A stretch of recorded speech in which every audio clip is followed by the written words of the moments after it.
Hello, and welcome back. This is despicable. The vampire. Despicable, you say. You can either go this way or that way. I see that he has ranged resistance.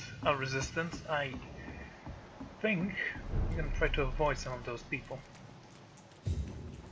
Fresh blood. The whole building reeks of it. The scent is so strong it makes me dizzy. I thought you'd like the scent of blood. A lead rod.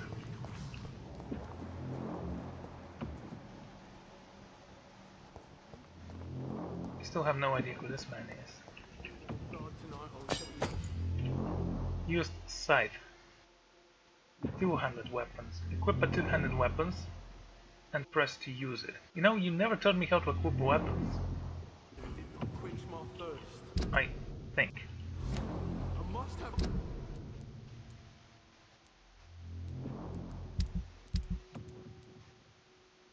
Details. Firearms.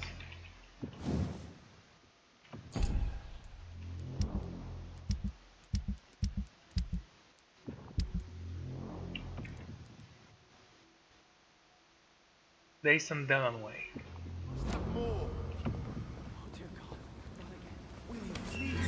This place reeks of bloodshed.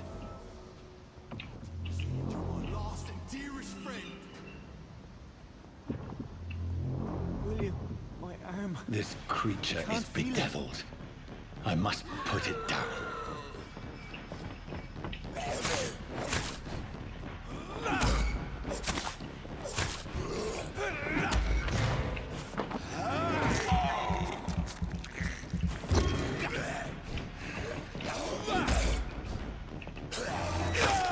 Ooh, nice jump there.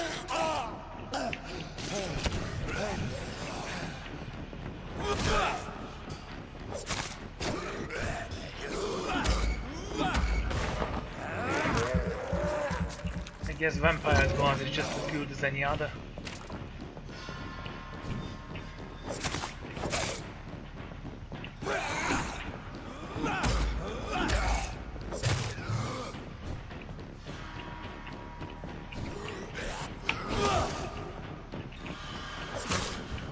Stop locking onto targets. Mostly because I forgot the button.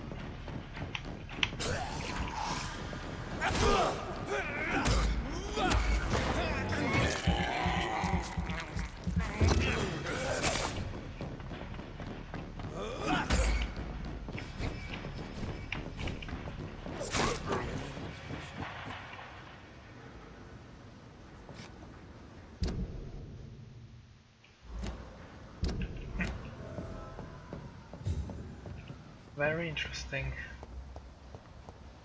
William, please, stop.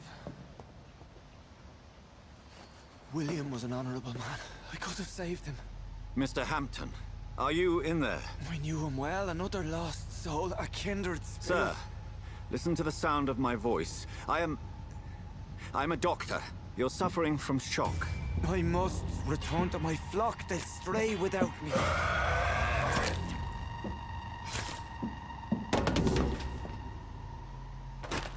Remember, certain skulls are every bit as resistant as we are. Who are you? What do you mean by Skal? You truly are a newborn. I should have realized. Wait. You are the woman from the bar. Are you... like me? Can you help me? I believe, sir, I already have.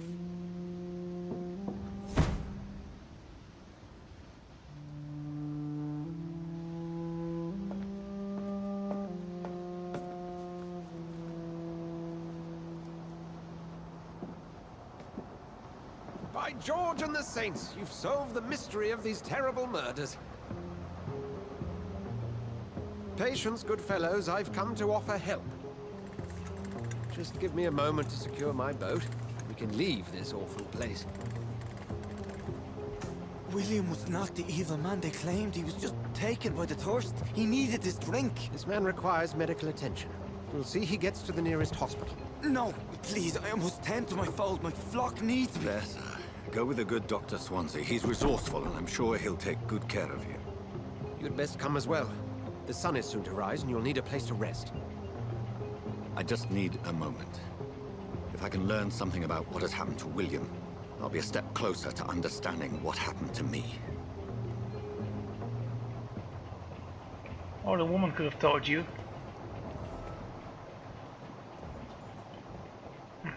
She's no friend of mine, I can tell you that much. This poor creature can't be my maker. Could it be some subspecies of vampire? I must find a place to analyze the blood. Like a fledgling, you mean? Maybe. It's locked, all right. I cannot enter.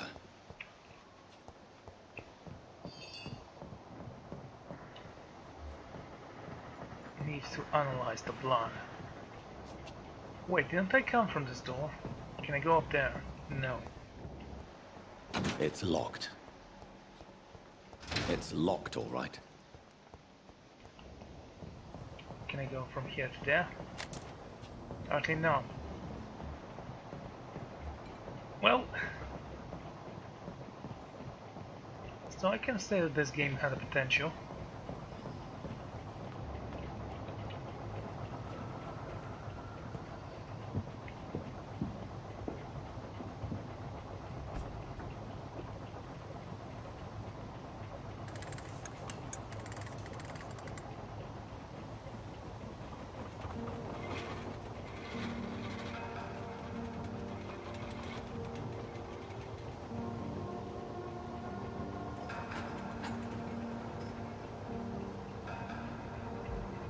Where are we headed?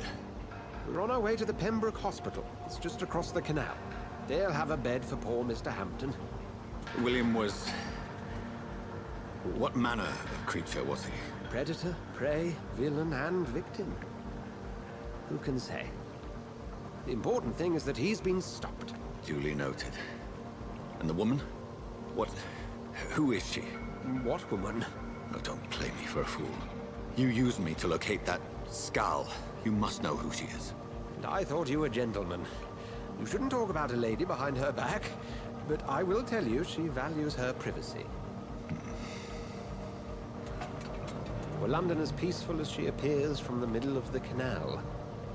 If only that were the reality of the situation. To be honest, I've always tried to avoid this part of town. Pembroke Hospital is the last bastion between the rest of London and the epidemic. The flu has decimated the East End and the war still rages. Welcome to the front lines of a plague. This is where you work, Dr. Swansea? I am the administrator of Pembroke Hospital. I thought you were here in service of your mysterious order, the Brotherhood of... Of St. Paul's Stone, yes. But first and foremost, I'm a man of science. A physician, like yourself, Dr. Reed. How do you know who I am? No need for modesty. You are Dr. Jonathan Reed, a surgeon of some caliber and renown, if I'm not mistaken. You are correct, sir. I knew it! I had my suspicions.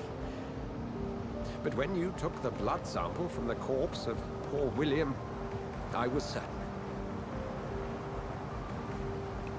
Dr. Reed. Marvelous. Have we met? I attended 3 of your seminars before the war. I have the utmost admiration for your research. And what a turn of fate. England's most esteemed blood specialist returns to London a vampire. That word, again. From a so-called man of science. I understand. Traditionally, the role of science is to refute myth, but when myth walks among us, the Brotherhood of St. Paul has dedicated its purpose to their study. There's so much for you to learn. Of that, you are right. Well, then let me be blunt. Join my staff at Pembroke Hospital. As a physician. I suspect you'll not find a better post of employment to contemplate your predicament. This is sudden. I was returning home to see my sickly mother. But alas, that was before contracting this... affliction. Dr. Reed, take a moment to consider. The post would be for the night shift, providing a good explanation for your absence during daylight hours. You'll be adequately reimbursed, and have a place to hide. I even had the forethought to bring some clean clothes. So, what do you say? It seems I have little choice, but yours is a generous offer, so I thank you. Brilliant! Oh, Jonathan, this is one for the book, and the beginning of a beautiful friendship.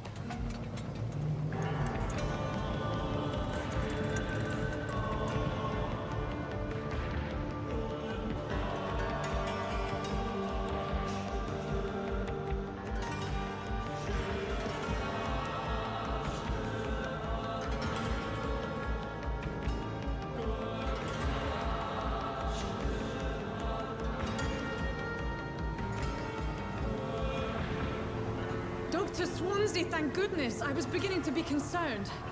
Worry no more, Nurse Crane, for I bring good news.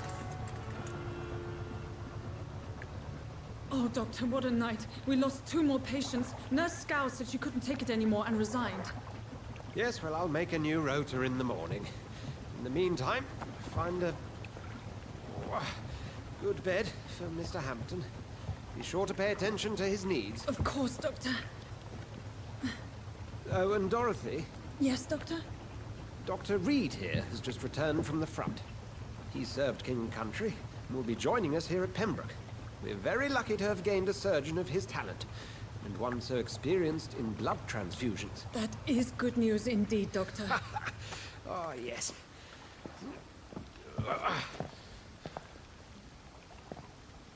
Here at Pembroke, it's not what we have, but what we haven't.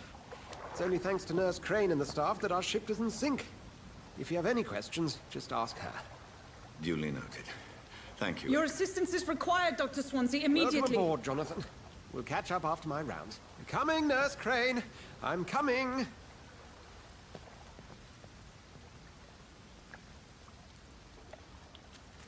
Lovely. I cannot enter. Enter the Pembroke Hospital. I'm sorry, Jonathan. Mr. Hampton needs me right now. Can't talk to the other one though. Alright. You bastard! You can do better than that! It's my turn!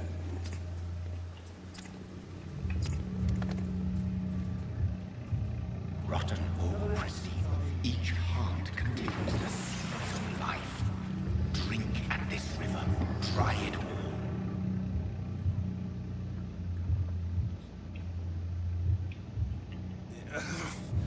Oh, come on, you bastard!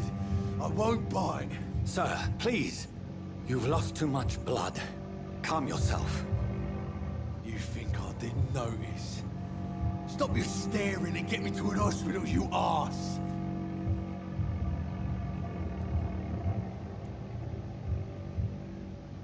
How do I take him to a hospital? Insulting a good Samaritan. Not exactly the way to get rescued. Alright, sorry. I am in pain here. My guts are spilling out onto the street and you're yabbering on. Yes. That's a very nasty wound you've got there. Take my word, I am a doctor. Dr. Jonathan Reed. Name's Clay Cox. I'd appreciate you helping me to a better place, Doc. Follow me, Mr. Cox. Let me assist you to that better place.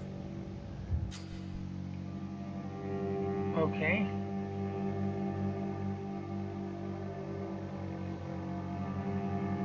Well, that's cool. To drink the blood of your prey, you first need to memorize them, to lead them out of sight from others. Okay, do I really need to kill him? I mean, he's in pain.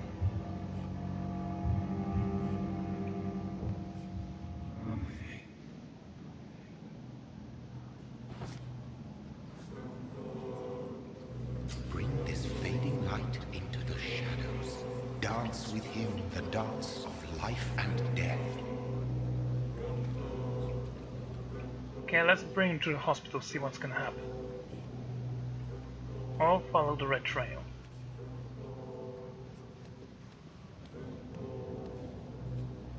Fine.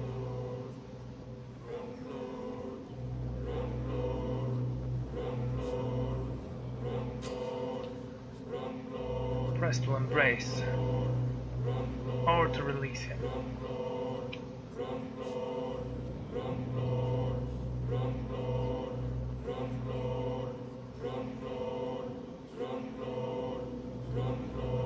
Let's just release him. No more. Not tonight. Not like this. I will not take another life. And he's better now, apparently.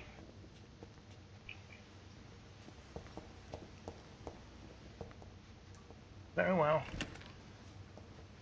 So, where did you get that trench coat?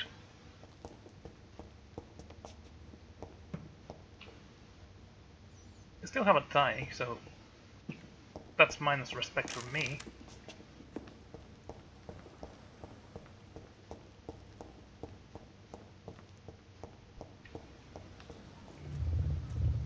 It is wise for the huntsman to sometimes let his prey go, but no famished hunter can run for long.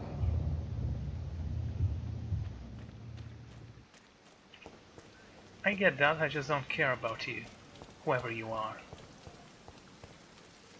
Even if you're the voice of God, I have learned to ignore God, for he has led me to the scent before.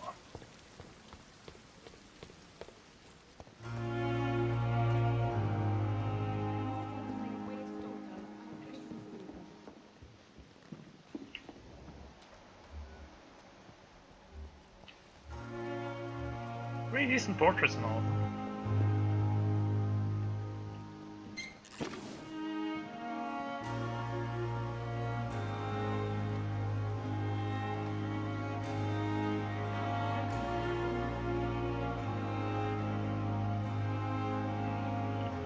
Good evening, nurse.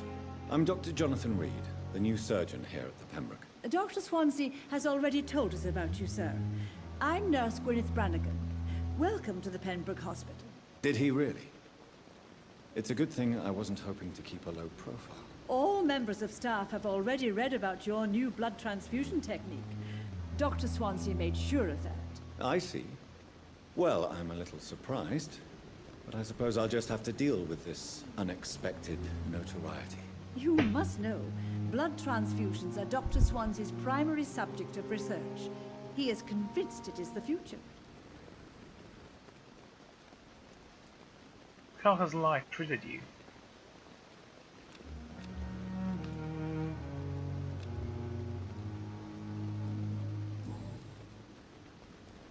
How are things here? Not good, to say the least.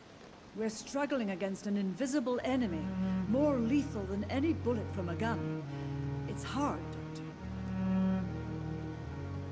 And what is this invisible enemy? An invisible enemy? Quite a poetic term for a disease, especially from a nurse. Sorry, Doctor. These last few weeks have been exhausting. We could all do with a good night's sleep.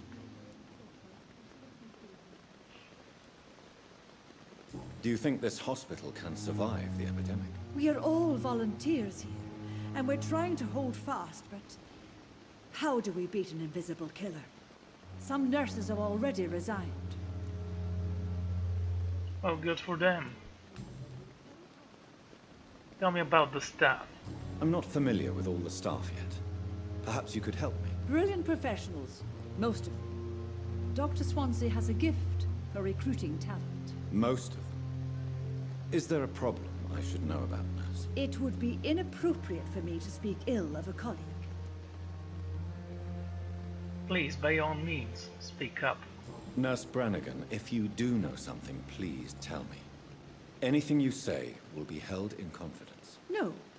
I may disagree with some conduct, but in the end, everybody is doing their best. Subtitles error. Is there anyone who stands out? Is there anyone that stands out? Well, I have never met someone as dedicated as Dr. Tippets. He should be a standard for us all here. If only he were younger. Why should his age be a problem? I guess it's fair to say he's always pushing himself to the limits. He just doesn't know when to stop and get some rest. Well, here's a surprise for you. Old people have more limits than you give them credit for.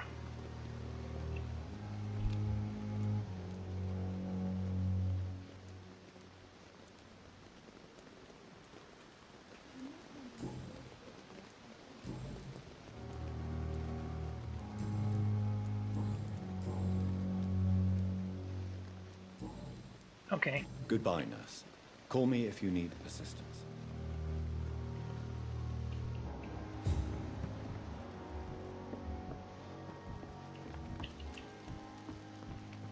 Come on, I don't have all night. Let's go see if Cox is alright. Can we talk to him? Just ask him.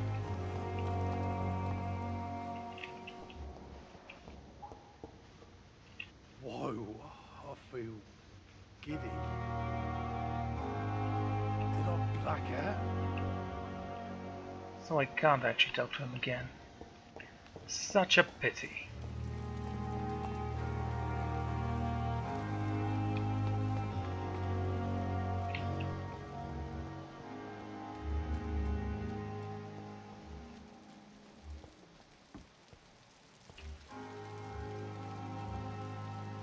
Doctor, where have you been?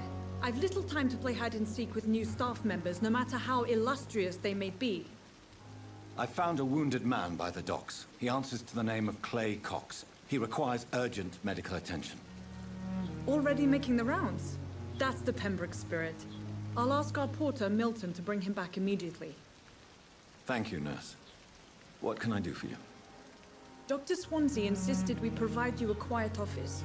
You'll find it on the second floor with your name on the door. Thank you. Nurse Crane, isn't it? Yes, Dorothy Crane. Welcome to Pembroke Hospital, Dr. Reed. Your office has been prepared. I have a few questions. I would like to ask a few questions first. How is Mr. Hampton? And Mr. Hampton, the patient we brought in. How does he fare? I gave him a sedative to help him sleep. Poor thing was in quite a state of shock.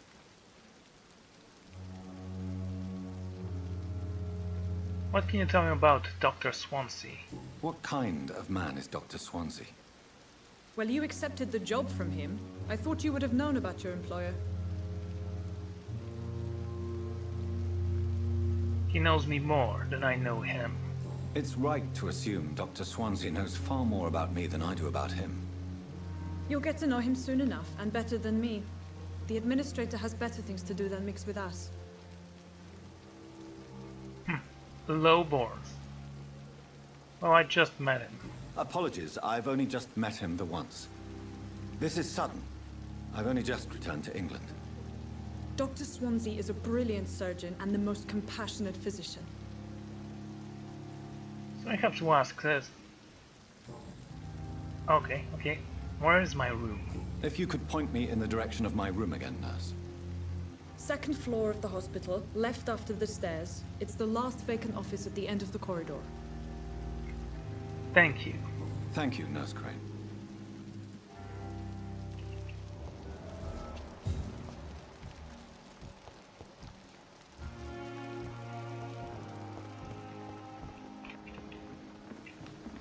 Ooh, stuff. An all-night buffet. Good evening, sir. So it is true. The famous Dr. Reed has joined us. I can't think of any better news during these terrible times. Do we know each other? Actually, yes. We met once before, at the Rockefeller University in New York. Dr. Tippets, yes, I remember. I was assisting Professor Carell in his research about coronary bypasses. He had nothing but praise for you. He was also very confident about your future. And look at you now. Eminent surgeon and blood transfusion specialist.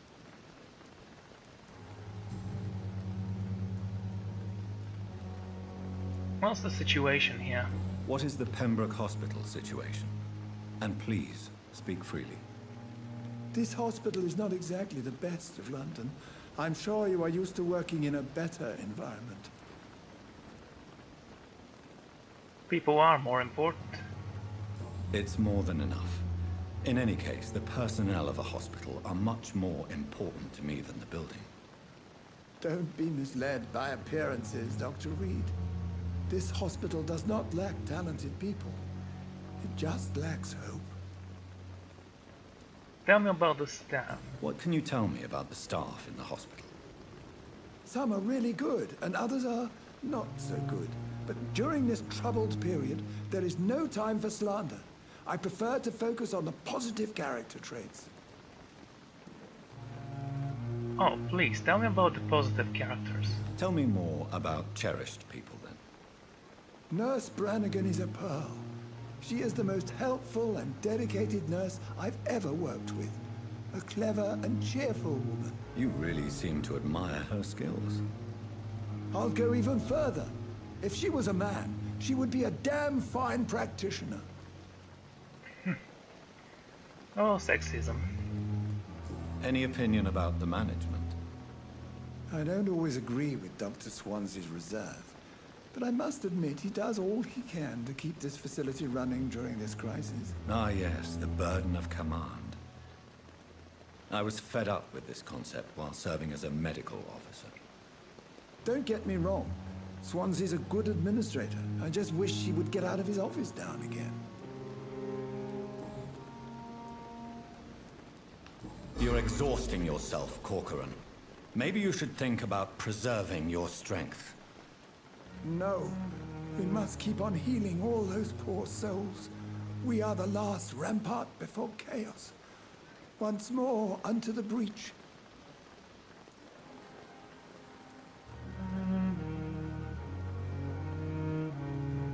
Nurse Brandon is worried. Nurse Brannigan is worried about you, Doctor. She should not have told you that. I will have a word with her. You don't have to blame her for her honesty. That was a mistake. I'm not that kind of man, my dear Jonathan. Actually, Nurse Brannigan's opinion is the only one I may listen to. Because I promised that I would be discreet with her. Goodbye, Dr. Tippett. Well, mistakes were made. The fact is that it's obvious that he likes her.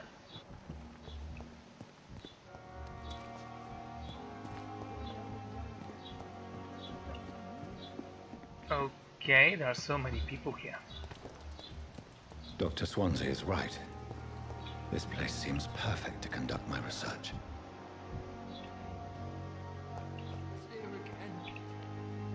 Good evening, nurse. Good evening, Doctor. I don't think we've been introduced yet. My name is Pippa Hawkins. And I'm Dr. Jonathan Reed. Dr. Swansea has recently offered me a position in this hospital. Well, it's a euphemism that your help will be appreciated, Doctor. You've been a nurse for a long time. How long have you been a nurse? Well, long enough to see that the epidemic is winning. And no matter how qualified you are, don't tell me you'll change that.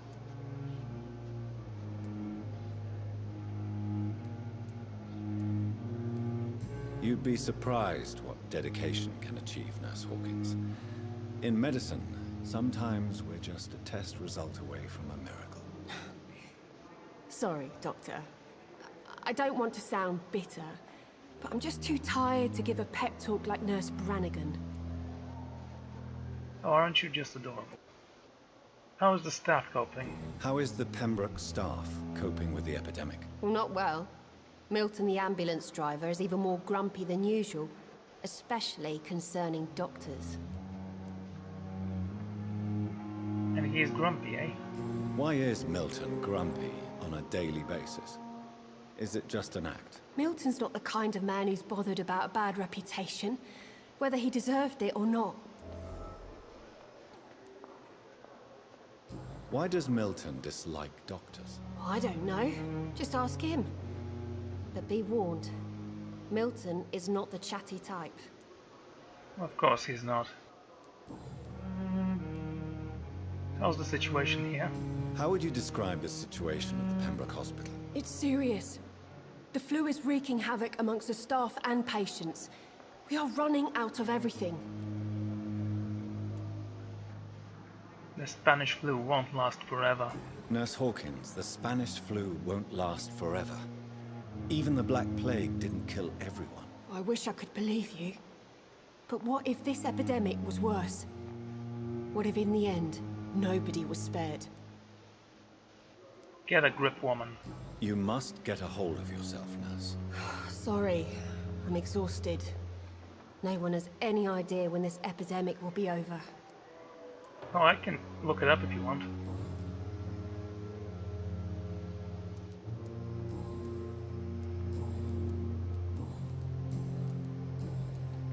Goodbye, Nurse Hawkins.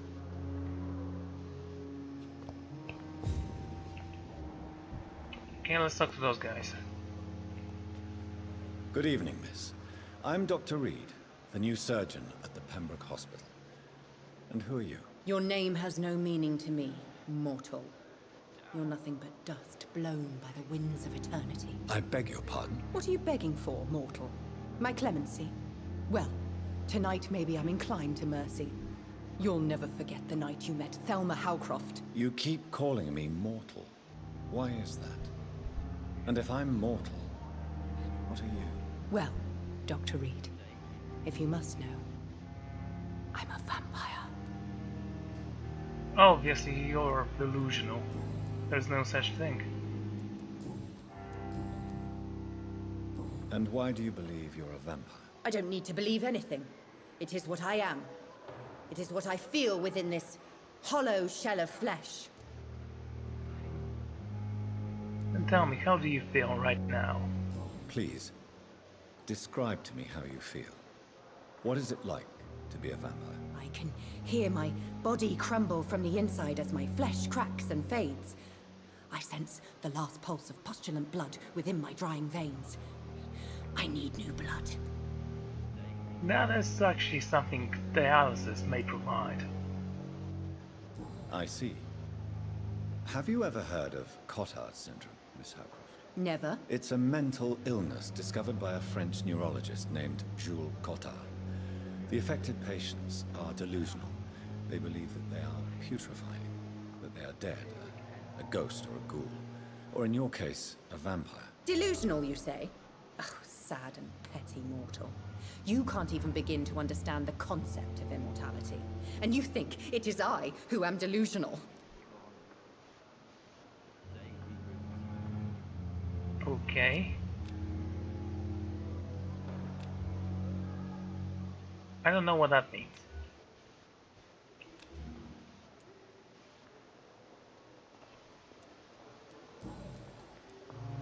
I'm assuming you must be a patient here. Am I right, Miss Howcroft? It's only a cover. To hide from my enemies. I can leave whenever I want. As a woman, a spirit, fog, or bat. And who are your enemies? Who are these enemies you mentioned? Can you describe them? I cannot say for sure. But I sense their eyes on me from nearby. I feel them watching me every time I visit the garden near the morgue. Don't worry, we'll take care of you. The staff here are not your enemy. They're here to help you, to care for you. I'm not speaking of the doctors in white. I'm speaking of the men and women who hunt me. For I am a vampire. I see. Don't worry. These people will not find you here. I'll personally make sure they leave you alone. Thank you, mortal. But do not interfere with them, for you are no match for those that hunt me.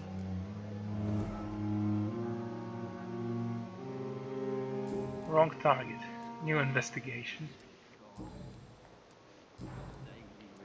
So who are you really? What's the name? Who are you really, Miss Howcroft? I mean, apart from being a vampire. Is that not enough for you, puny mortal? What do you require? Proof of my powers? I'm curious to know who you were before becoming a vampire. It was such a long time ago, I don't remember. Centuries of unholy life can have strange effects on one's minds, you see? I do. Do you require my services, Miss Howcroft? I have no need for your medicine, Dr. Reed. Blood is the only drug I need. Healthy, sure. I'll leave you, Mistress of the Dark, to your nocturnal activities. Yeah, now you're actively making fun of the crazy one. Seems like a good idea. Good evening, Mr. Hampton. How do you feel? Dr. Reed, is it? Oh, sir, I must apologize for my behavior. What do you mean? I was not myself in the factory. Fear and exhaustion made me say awful things to you, I'm afraid. You remained perfectly nice and polite. A little delirious, perhaps. But who wouldn't be after enduring an abduction? Thank you, Doctor. That's a relief. Now all I need to do is rest and return to my flock. Okay, let's start with life in London. What were you doing in William Bishop's den? How did you end up in William Bishop's den? I had received alarming news about his recent behavior. I went to his place and he refused to let me go. But why did he abduct you? Why did he abduct you? William was an alcoholic. His addiction suddenly changed to blood. I don't know why. Just like a patient I met here. This Miss Hawcroft. You dared to enter this awful place alone. You're a hero, Mr. Hampton. Or a fool. I'm just a man trying to help his friends, Dr. Reed. William Bishop was a conflicted soul, searching for light. So why do some crosses actually have effect on me, but not all of them? Tell me about Tom Watts. Do you know Tom Watts? The bartender from the Turtle. I met him before I found you in the canning factory. Tom? Yes, of course. Always the helping hand, good old Tom. Without men like him, corruption and despair would have wiped out the East End long ago. Corruption and despair.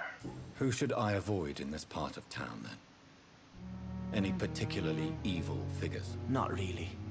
Most men and women are just doing their best. And it's not my habit to speak ill of people I know, Doctor. Oh, that's wonderful. People are still in despair. How could it be otherwise? The authorities have left us all to rot in this contagious nightmare. No drugs, no advice, nothing. It's a damn shame. The situation on East End docks. What is the general situation in the East End docks? The situation has always been tough, with a lot of tensions between the gangs and the dockers' trade union. The Wet Boot Boys are very nervous since they lost their leader. Has the gang been threatening you? Has the gang been threatening you? Ah, no. I've had this nickname for so long, you know, the sad saint of the East End. No one dares to bug a saint, not even criminals.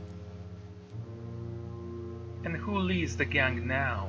Who leads the gang now? Since Clay Cox went missing, it's his wife Edwina who runs the show, with the assistance of her minion, Booth Digby. Well, that's nice.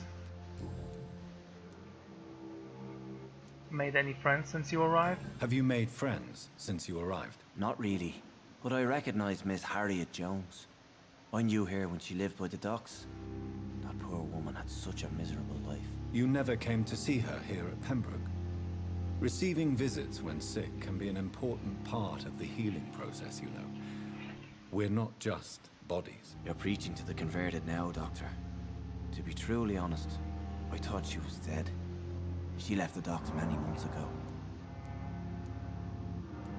What do you do for a living? Can't you tell by the cross? What do you do for a living, Mr. Hampton? I can't help but notice the cross around your neck. I manage a night asylum for the poor and homeless of the docks. And I try to guide the lost and hesitant on the right path to our Lord. Why not use your cross against William? Why didn't you use your cross against William Bishop? To repel him somehow? That's a very strange question, Doctor. A cross is no magical token, if that's what you were trying to say. Not mine, anyway. Yeah, that was a strange question, and why would he know about it? Are you a priest, Mr. Hampton? A deacon, maybe? Not at all, Doctor. I'm just a man of faith willing to preach the good word. I actually like this priest. He doesn't think that God is all powerful and will protect him. How do you feel, Mr. Hampton? Medically speaking, I mean. I feel exhausted. Beyond exhaustion, actually. William drank so much of my blood in his madness. I feel empty. You're in good hands here. Dr. Swansea is well versed in blood transfusion, and I'm sure he'll take the best care of you. Thank you, sir.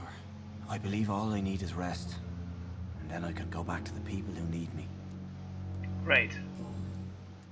Goodbye, Mr. Hampton. We'll talk again later. Well, this person is certainly very useless. It's locked, all right. The pain.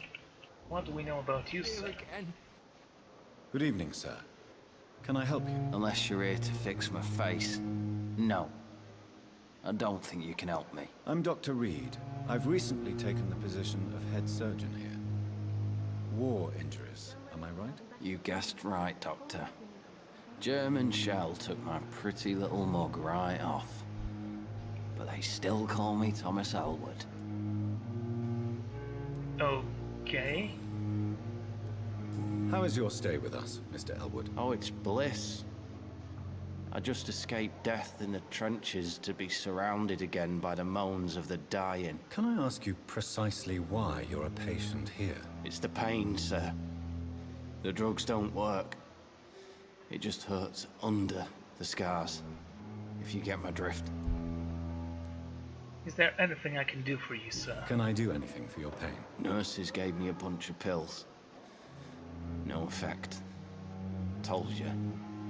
It's like the flames are under my skin, burning away. Sounds kind of psychological. Soldier, do you need assistance? I'm fine. Just do something for this pain, will you? That's all I'm asking.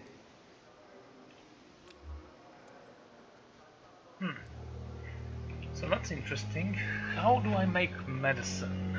Personal question. How close are you to Miss Horcroft? Are you aware that she thinks she is a vampire? To wait for her next nibble is the best reason to stay here. Every time she approaches my bed, she treats me like something tasty. A normal person. Aren't you afraid? She may hurt you if the game goes too far. She's quite harmless, I can assure you. Her head's broken inside is all. While I'm busted on the outside. But she's still beautiful. Living proof that there's hope for me. Did you let her bite you? So do you let her bite you? You know that's not sanitary. And why not? She's only supping a few drops of me blood.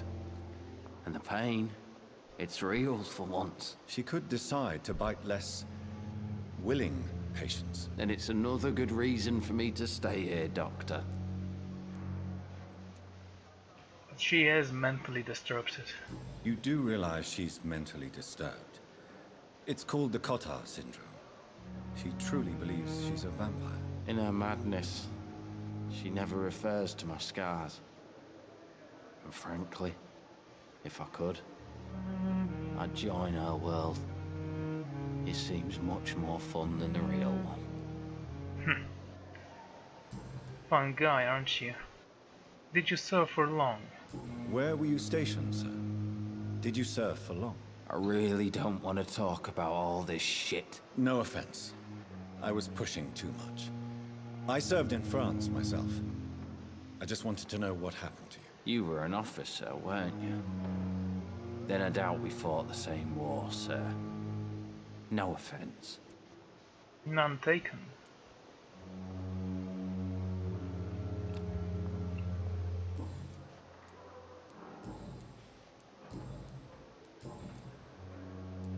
How is your stay with us, Mr. Elwood? Oh, it's bliss. I just escaped death in the trenches to be surrounded again by the moans of the dying. Can I ask you precisely why you're a patient here? It's the pain, sir. The drugs don't work.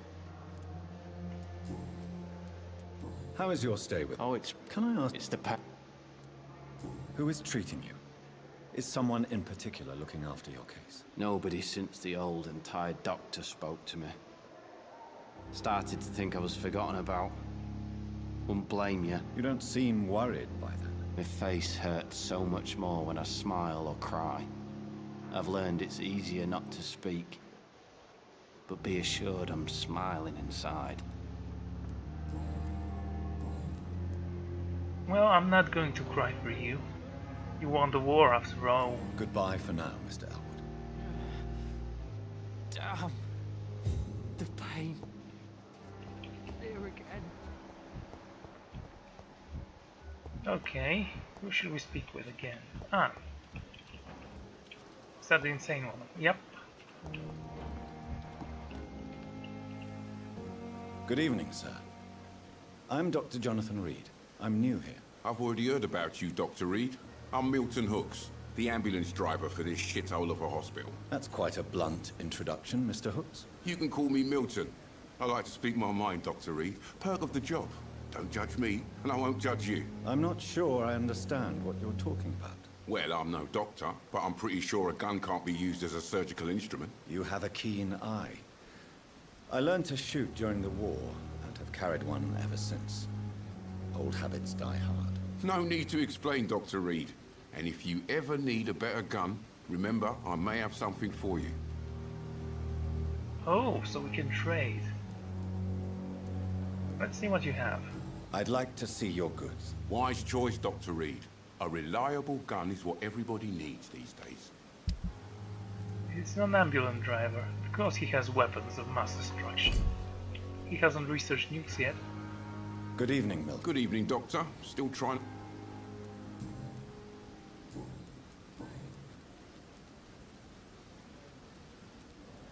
Okay, let's talk about this. Why do you have such a mediocre reputation among your colleagues, Milton? Fuck them. Nobody knows the horrors I've seen since working here. This city was sick long before the epidemic, Dr. Reed. I know it's a difficult task, but correct me if I'm wrong. Is this not the job you are paid to do? I've seen babies left to die while their brothers were properly fed. Underage girls and boys sold to all manner of perverts. I'm sorry, I don't know what to say. Yeah, exactly. We lack words. So excuse me if I don't look on the bright side of life. So what do you do exactly in this hospital? Apart from smuggling guns, I mean. I've been an ambulance driver since... too long, I guess. I bring sick people here night and day. It's a dirty job, but I get it done. Most of the time. Sound like you have it rough. It sounds like things have been a bit rough recently. What's happened? Yesterday I got attacked by the patient I was bringing here. I escaped through the hospital's garden, but I lost my wallet when I was running. You left an infected patient outside the hospital? That's incredibly dangerous. Go there yourself if you want, but be careful, Doctor. I'd rather not bring your dead body back. Since you're on the front line, how is the sanitary situation in this vicinity? It's a complete disaster. It's even getting dangerous to enter some streets or buildings. Even the locals attack you. Oh, that's fun. So how did you get to smuggle weapons? In a hospital, no less. Are you really smuggling weapons through the hospital? And why not? I've already been attacked by patients, you know. And by gang members willing to steal my money. But you're not defending yourself. You're selling guns to civilians. You keep people alive your own way, Doctor. I offer them another way to protect their health. That's understandable. How is the situation around here? You want to hear the situation is all right? It's fucking awful. We lack everything, and it's getting worse every day. Cheery guy, aren't you? Goodbye, Milton. I think I'm gonna like this game. I just speak with a lot of people. I don't know how clues are found yet. But if it's like a mystery game, it's gonna be fun. I have no doubt of that.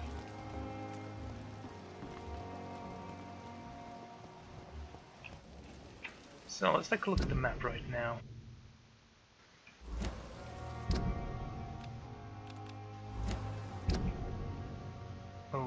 Okay.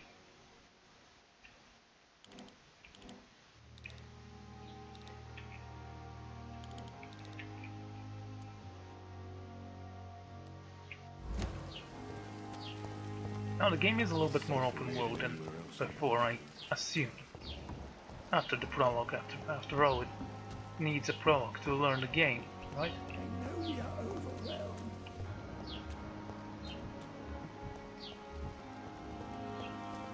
He seems to be fine. Who's left? Some unknown people. No one sleeping here.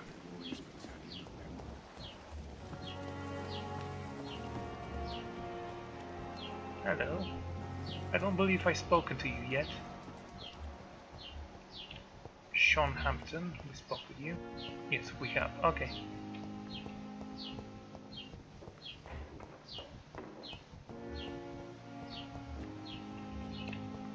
It's locked.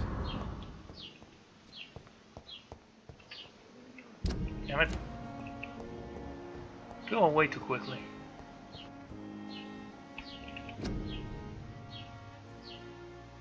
Due to the influenza, the hospital can no longer take any patients.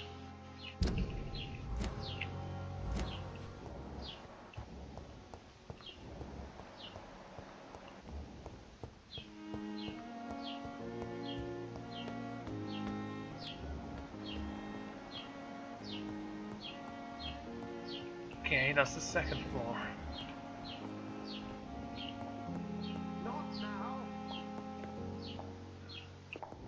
Well, it seems Lawrence doesn't want to speak. I haven't spoken with this guy yet, so...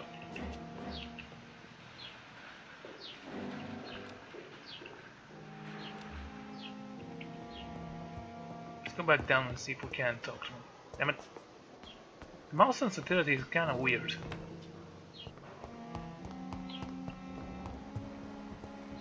Should try to bump it down and then raise it up. It doesn't seem to be much different.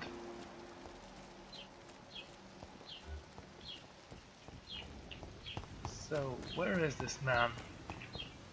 Thelma Howcroft said she was being watched by vampire hunters. Where are they hiding? I should investigate. Investigate citizens' actions.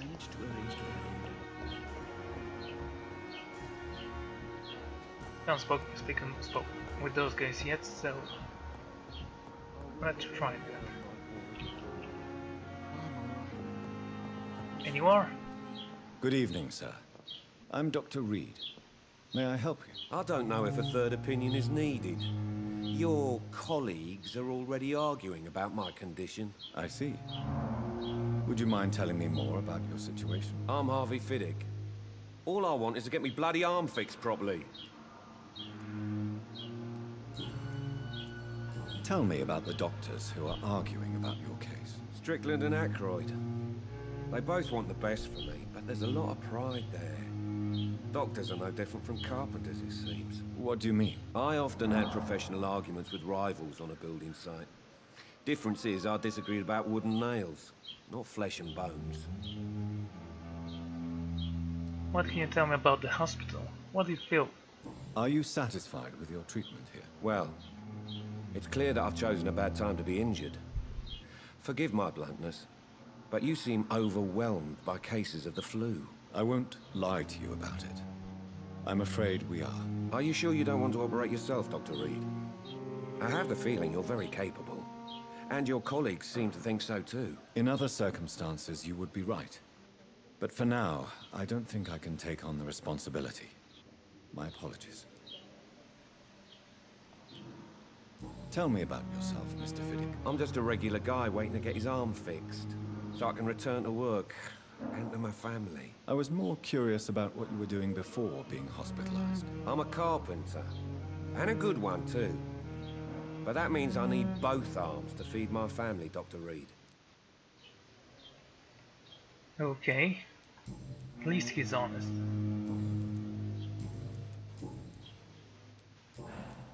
Goodbye for now, Mr. Fiddick.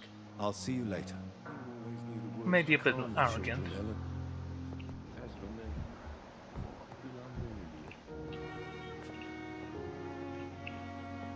What can I do for you? Nothing. We spoke before. Thank you, Nurse Crane. Never gonna remember those names.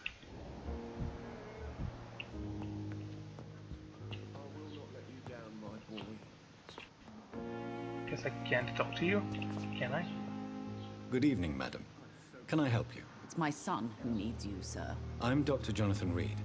How can I help your son? I'm Beatrice Goswick, mother of Mortimer Goswick. Could you check on him, please, Dr. Reed? I've heard much of your talents as a physician.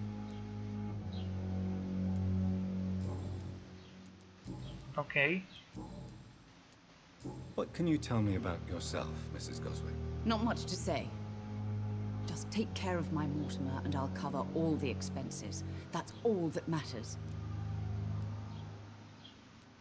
Are you really that rich? Are you really that rich? Most of the patients here are of a more humble origin, if I may say so. Yes, thanks to my husband. May he rest in peace. I can cover any needed medical expenses. Well, that's nice. May I ask if you have an occupation, Mrs. Goswick? I'm a teacher by profession. I teach young women who are more ambitious about their futures than their families. Well, that's nice. Being a teacher is an excellent source of income, I guess. What do you think of your reception here? Any complaints? I have had the uttermost reservations about this hospital since we arrived. But we had no other choice, considering the state of emergency. Is there something in particular that's bothering you? Some of the staff were not especially welcoming. I suspect they're not accustomed to dealing with patients of such social standing. Tell me more about your arrival at the Pembroke Hospital. What gave you such a bad first impression? The ambulance driver was quite rude, for a start. And that nurse, Miss Hawkins, seems to have quite a dubious attitude. What do you mean? She managed to secure a bed for my son despite the epidemic. It was a relief, but it wasn't cheap. Ooh, that's something bad.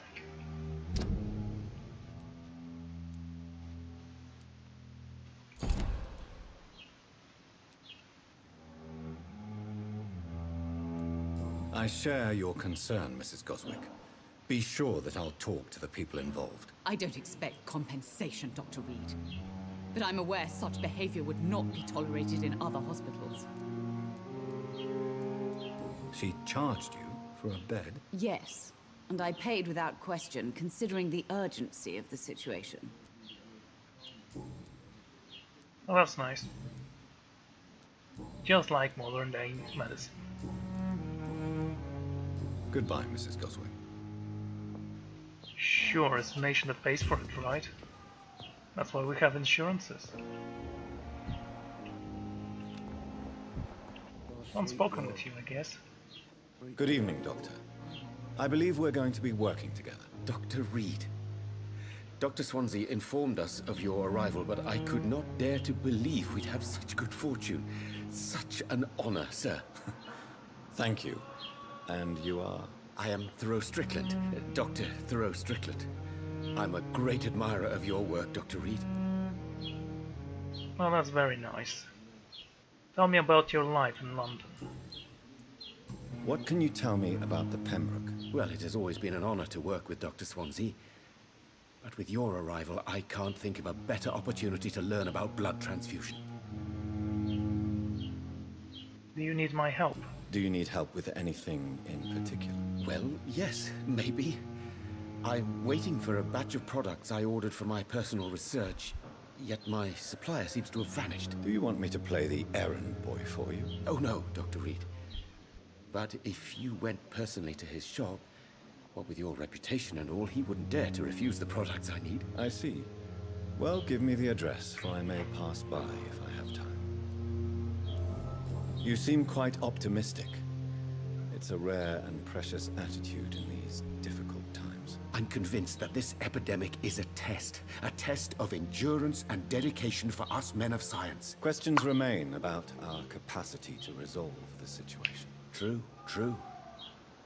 Last summer, during the first wave of the epidemic, I used to joke with Milton about the extra work.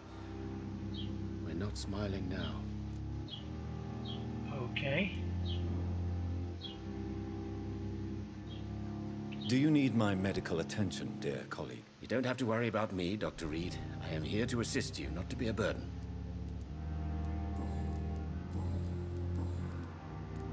Please, could you tell me something about yourself?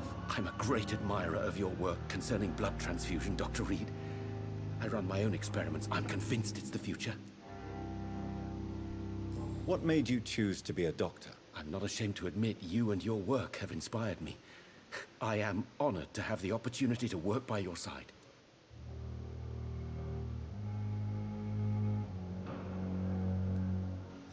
Okay, let's say I'll be glad to help you then. It's always a pleasure to share scientific and medical knowledge with someone eager to learn. I'll be glad to help you if I can. This epidemic may be the century's most terrible disaster, but I'm convinced that we, as doctors, are the only ones able to defeat it. Settle down, we're doctors, not gods. I based my technique on my mentor's research. He helped me perfect my method. What is yours? I'd rather not talk about it. For now, it's just theories and first approach.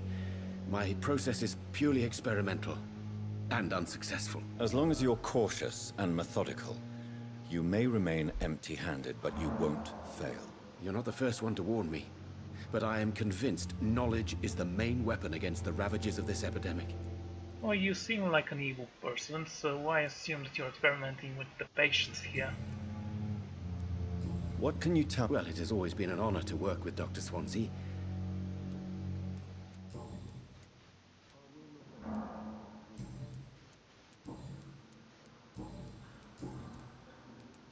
Tell me more about your willingness to experiment with new medical techniques. Harvey Fiddick is a patient suffering from a severe injury that could cripple him if not treated correctly. I'm convinced your blood transfusion technique could help him. What is it you really want? To save him, or to prove your point? Fair question. I want nothing but to save my patient, Dr. Reed. Especially since I know Mr. Fiddick's story. And what is his story? Tell me Mr. Fiddick's story. Our first diagnosis was compromised because Mr. Fiddick lied to us about the real origin of his injury. He first claimed it was an accident. But why would he hide such crucial information from us? Because he is a proud father. Ashamed of putting his children at risk because of his own negligence. This personal involvement could also appear to be a lack of impartiality. You must know that a good surgeon must remain neutral. I agree. But that does not excuse Dr. Ackroyd's behavior. A man who did not even take time to converse with his patient. Do you think keeping his distance was a mistake? All I know is that I'm taking care of human beings with desires, hopes, and fears. Not some biological machine comprised of blood, bones, and flesh. Very nice. Goodbye, Dr. Strickland.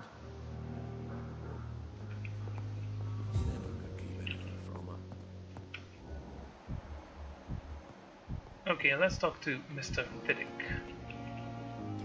Good evening, Mr. Fiddick. Good evening, Dr. Reed. Any news about my operation?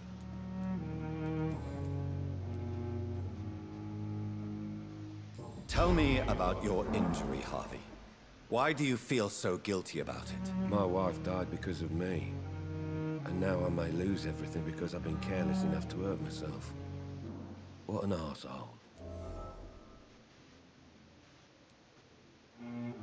How could your job be responsible for your wife's death? I was working a double.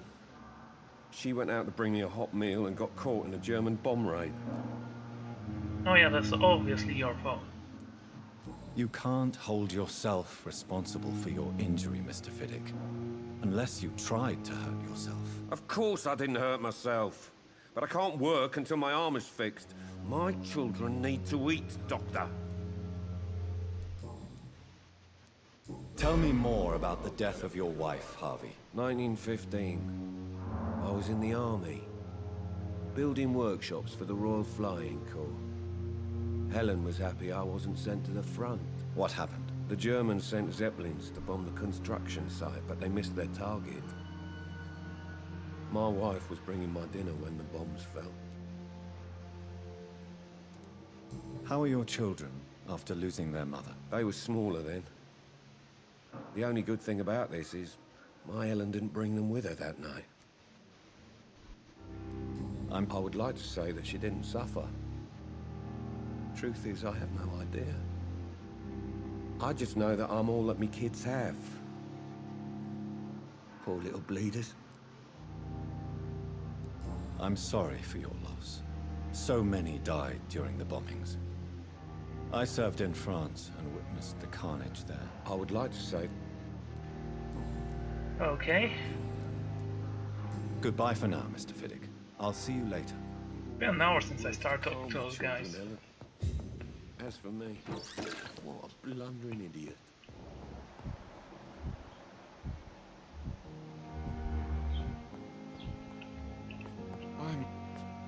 Good evening. I'm Dr. Reed. Can I help at all? No. Really? Why are you here then? I don't want to talk. My throat hurts too much. I suppose that this pain is the reason you're here. Is someone taking care of you? Yes. And no. Could you at least tell me your name, sir? Mortimer.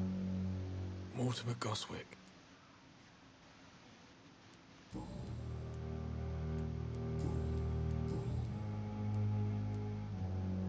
Why did your mother have you hospitalized here? She seems convinced this is a bad hospital. My mother just wants the best for me. She won't rest while I'm here. She'd go all the way to hell and back to help me.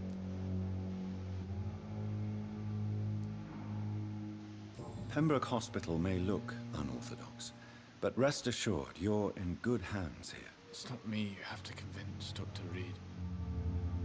It's my mother. Okay.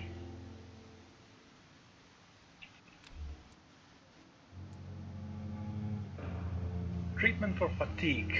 Cure with. Can I click on you to see what it is? Is your mother bothering you? As your doctor, I can ask her to leave you alone if you would prefer. That's tempting, Doctor. But you have no idea what my mother is capable of. She would tie herself to my bed if you asked her to leave.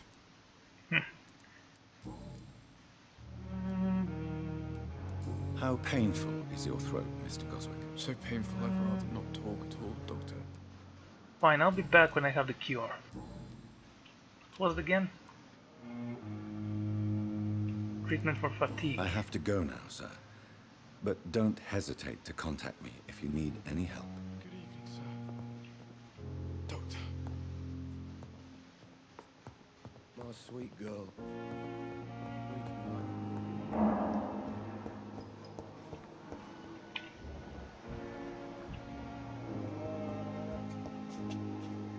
Okay, we talked to little Mr. Sidwick.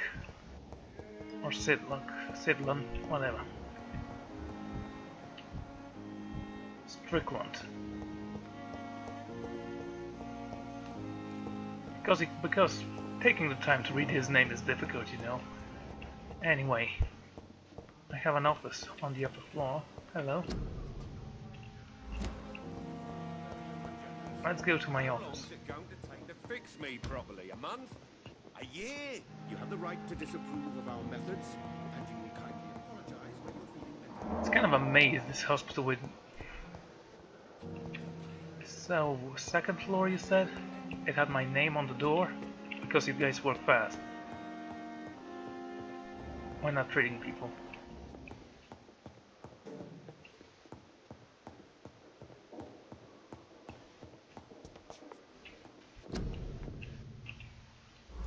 Thank you.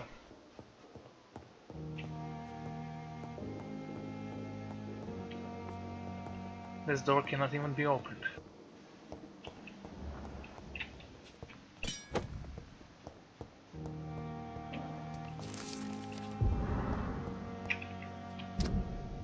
Patient Thomas Edwell, male, age 28.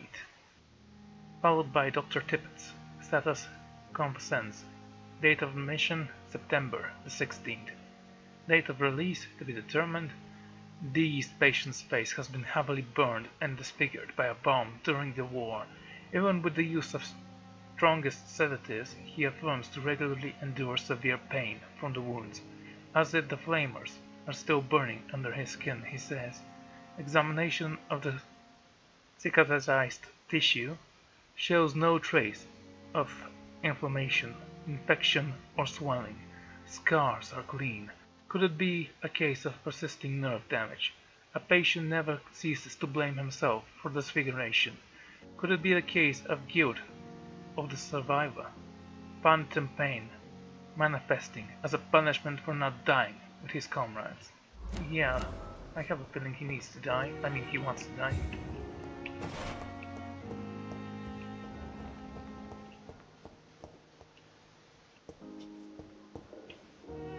That's my room.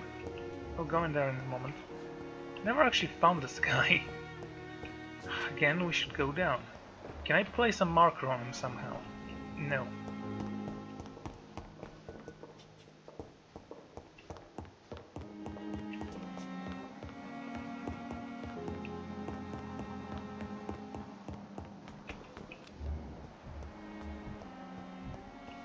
Alright, I meant to speak with you. Good evening, Nurse Hawkins. Good evening, Dr.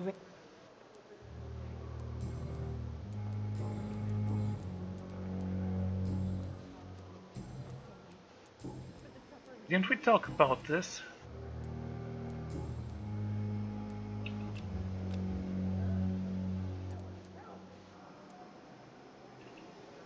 Do you need medical help yourself, Nurse? I'm fine, really.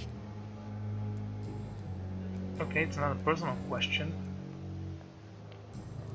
Fine. Goodbye. Guess I cannot actually ask her about that.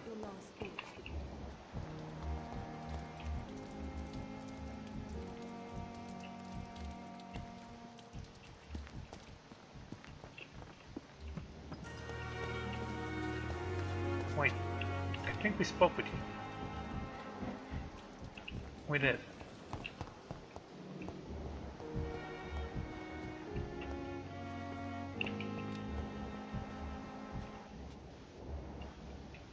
It's locked, all right. Okay, so we can't actually open this door yet.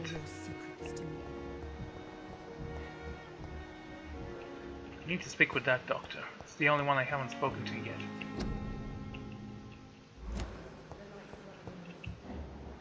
I assume I may have missed someone else as well.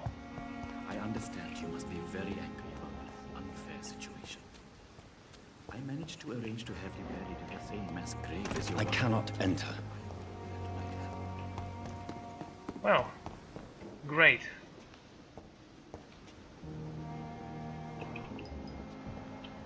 Wait a second. Ah. Good evening, sir. I'm Dr. Reed. I believe we're going to be colleagues. Reed? Yes, I've been informed about your arrival. I'm Waverly Ackroyd. Welcome aboard, I suppose. Does my arrival inconvenience you in some way, Dr. Ackroyd? Let us just say that I don't particularly share Dr. Swans's enthusiasm for hiring you. What we need here are reliable professionals, not overrated dabblers. Well, you're obviously a charming guy. I don't know what you've heard about me, but I have already proved my value as a practitioner. I don't question your skills, Dr. Reed, but your motive. Is it money, fame, or are you truly dedicated? And what exactly is that supposed to mean? I served in the war just like you. But unlike you, I did not use the wounded to play the modern sorcerer. Be careful what you insinuate, Dr. Ackroyd. I only want you to admit you used those men to improve your theories.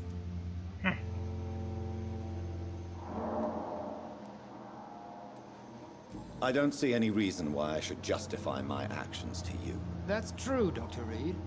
The only judge has to be yourself. The question is, are you judging yourself hard enough? It seems you have bad memories of your military service. I refuse to see this industrial slaughter as scientific progress. War only reveals the worst in men. We can at least agree on something, Dr. Ackroyd. Oh, you are a lovely guy. Maybe I should drink your blood. Tell me, Waverly, what do you think of Dr. Strickland's enthusiasm for his experimental research? Strickland is playing with his patients' lives for pride and glory. Now that, sir, is unethical. Are you thinking about something in particular? Harvey Fiddick needs delicate surgery. I believe we should stick to the usual procedure, but my young colleague obviously disagrees. Why do you wish to lead this surgery? I strongly believe that Mr. Fiddick should not be butchered to test an unproven procedure. I trust your judgment.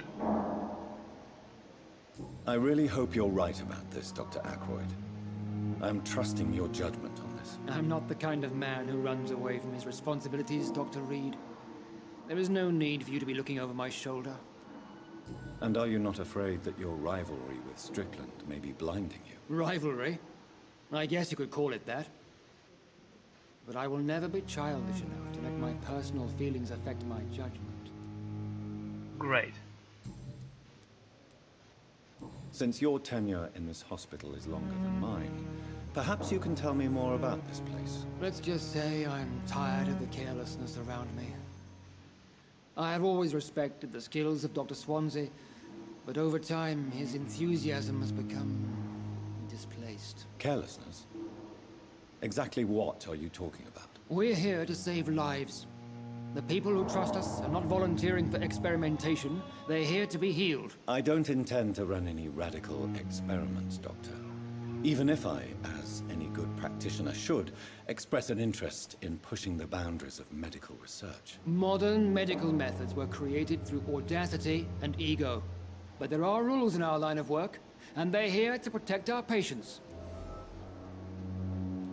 If you have a problem with me, Dr. Ackroyd, please feel free to tell me. Dr. Swansea has imposed your presence on this hospital without asking anyone's advice.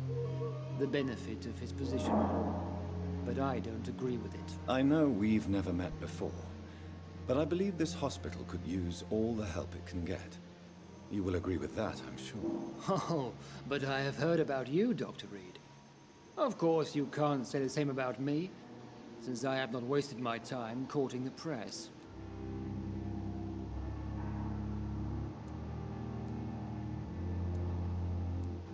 There is no need for such animosity between us. Don't you think the epidemic is already enough to deal with? That is one point we could agree on. And that is precisely why I want to be sure that you will be of help to this hospital, instead of a burden. Okay. Thank you for your time. We'll talk later.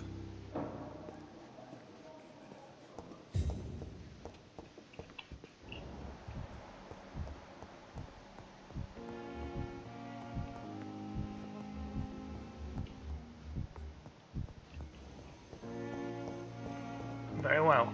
Let's go to my room finally.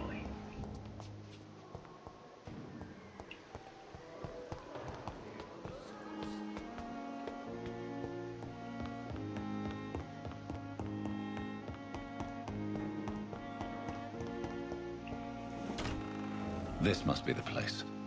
It's definitely away from prying eyes. Relegated to the shadows. A kingdom of my own. At least I won't be sleeping in a coffin. Of course not, that'd be stupid.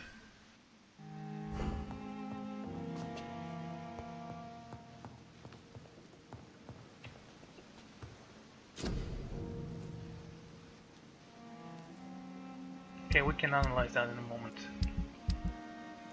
How do I make this? I need a glass vial, quinine.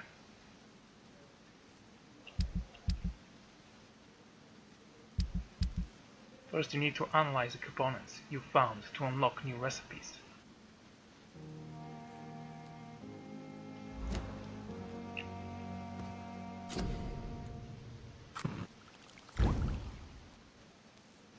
Regenerate 300 health, then 150 health points over 15 seconds.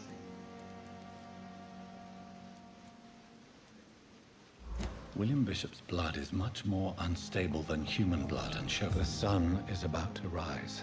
I can feel it. I'll continue tomorrow night. I have so much time now.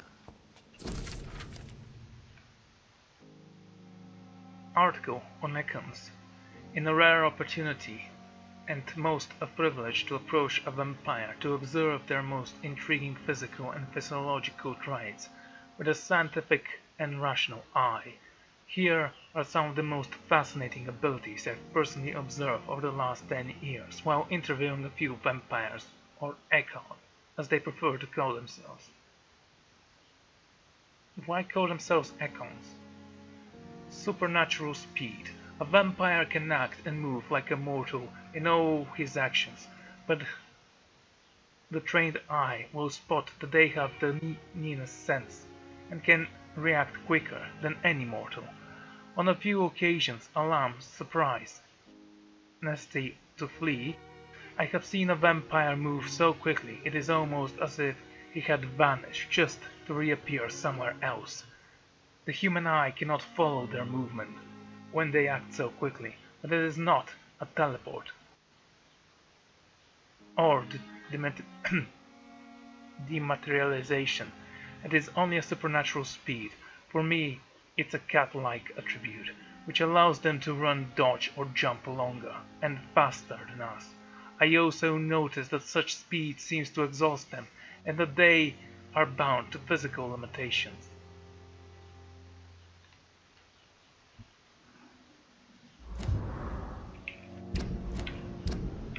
Interesting, I guess.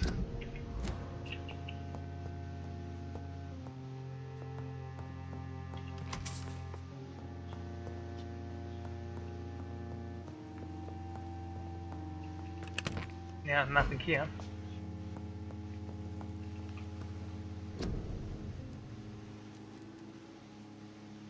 Quentin. So I have a question. Where do I get those things? Do I have to look for them? It's locked, all right.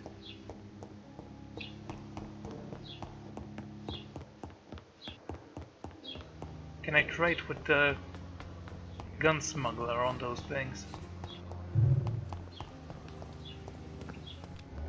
Where did you go?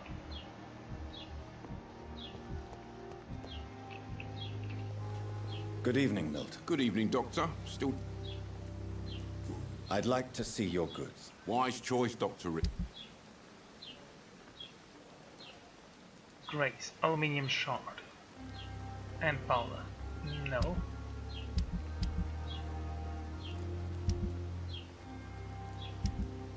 Is that something I can sell to him? Yes. Well.